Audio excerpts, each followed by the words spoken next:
السلام عليكم ورحمة الله وبركاته. النهاردة ان شاء الله هنعمل حاجة حلوة مسكرة وحاجة كل عيالنا واطفالنا والكبار كمان بيحبوها. حلوى الكوجك. في بلاد تانية بتسميها اسامي تانية، بس احنا في ناس كتير عارفاها بالاسم ده. تابعوا معايا الفيديو الاخر وان شاء الله يعجبكم. حاجة حلوة كده سهلة وسريعة جدا. اول حاجة معايا 3 بواكي بسكوت اهلاوي سادة او اي بسكوت مدور، مش لازم بسكوت اهلاوي. تاني حاجة معايا نص كوباية سكر، 2 بياض بيضة، بس كده، ورشة فانيليا ورشة ملح. تيجي كده هنا على النار، انا حاطه حله فيها نصها ميه مغليه بتغلي. احط عليها طبق يكون ناشف، اهم حاجه يكون ناشف.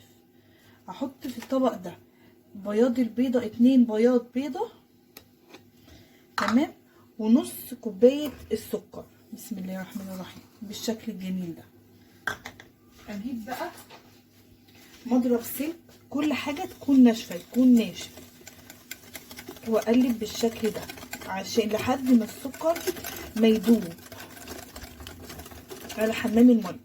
طبعا انا لسه ما حطيتش الفانيليا ولا رشه الملح، هحطهم دلوقتي. الفانيليا، رشه الملح. الفانيليا طبعا عشان الزفاره مع بعض. هقلب كويس جدا لحد ما السكر ما يدوب، لحد ما بقى بالقوام ده بالشكل ده كده والسكر داب خالص.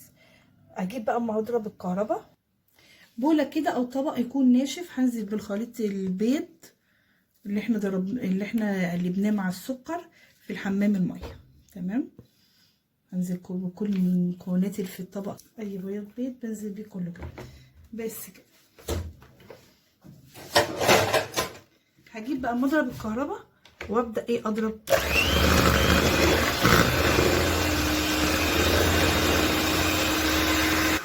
شايفين القوام بدأ يفتح، بس لسه طبعا لسه هضرب شويه كتير لحد ما يبقى اتقل من الكريم شانتيه. هنضرب مع بعض واول ما نوصل للقوام هقول لكم.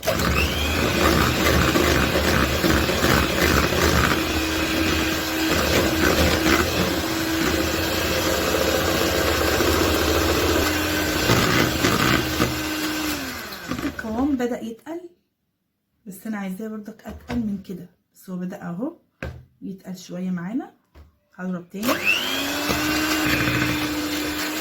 القوام بدأ يتقل اهو، بس انا برضك هضرب تاني، يعني لا مش هسيبه كده.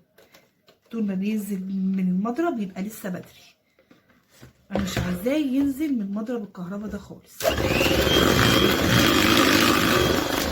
مش معنى مش عايزاه ينزل اللي هو مش عارفه اغسله، لا، مش عايزاه ينزل يعني كده لسه طري، عايزاه متماسك شويه. هقعد اضرب شويه. هو ده بقى القوام. شوف القوام بقى تقيل معايا ازاي. تيجي تنزليه من المعلقه تقيل عشان ينزل من المعلقه، تمام. هو ده بقى القوام اللي احنا وصلنا له، بس كده. احاول برضك انضف المعلقه،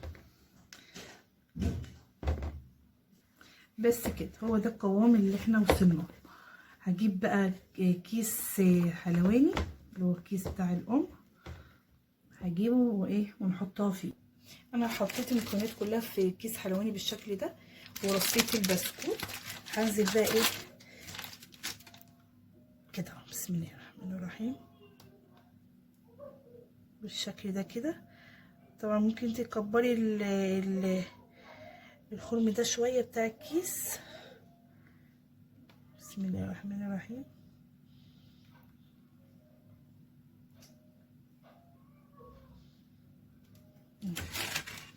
بس كان المفروض الخرم ما يكبرش شويه، معلش اهي، بس برضه كان هعملها كويس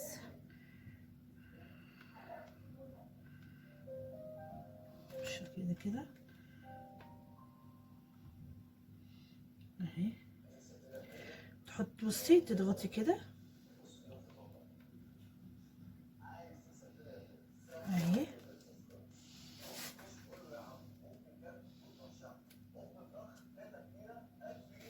بس كده.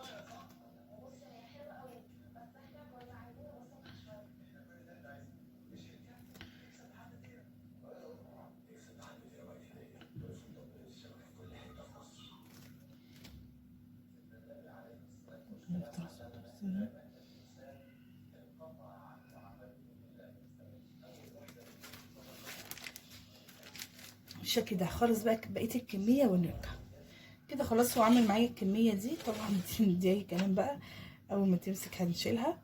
بس هسيبه بقى في التلاجة او في الفريزر يمسك كويس جدا لمده ساعه، ساعه او نص. لو في الفريزر يبقى اسيبه نص ساعه.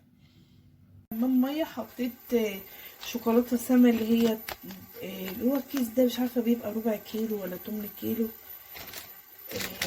بسم الله الرحمن الرحيم. 200 جرام اهي، بيبقى 200 جرام. تمام. حطيت اهوت على حمام ميه لحد ايه ما تسيح خالص الشوكولاته معايا. شايفين الشوكولاته اهي ساحت على الحمام الميه بالشكل الجميل ده.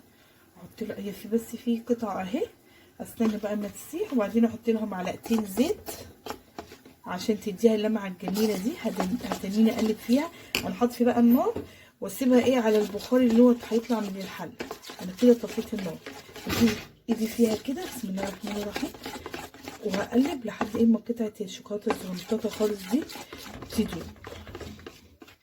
اهي قطعه الشوكولاته خلاص اهي دابت بالشكل الجميل ده. احط بقى معلقتين زيت عشان تديها لمعه.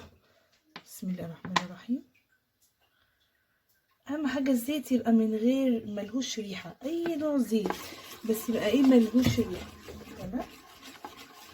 بس هقلبها كويس جدا.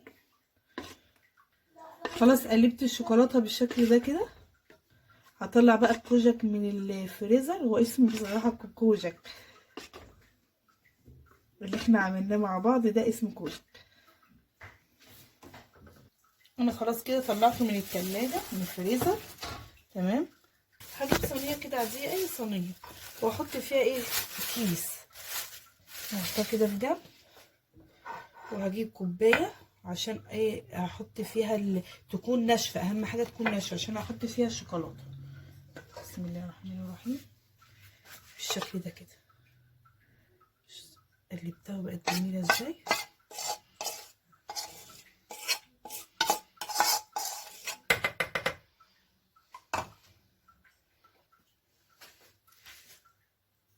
الخطوه بقى اللي بعدها بتجيبي اللي واحده من اللي احنا عاملينها كده بالشكل الجميل ده، وتروحي ايه مغطساها جوه الشوكولاته. حطيت الحلوى الكوجك اللي احنا عملناه مع بعض في اطباق في الطبق اهو. تعالى بقى نفتح واحده مع بعض نشوفها. نفتح اي واحده اهي بالشكل ده. بسم الله الرحمن الرحيم.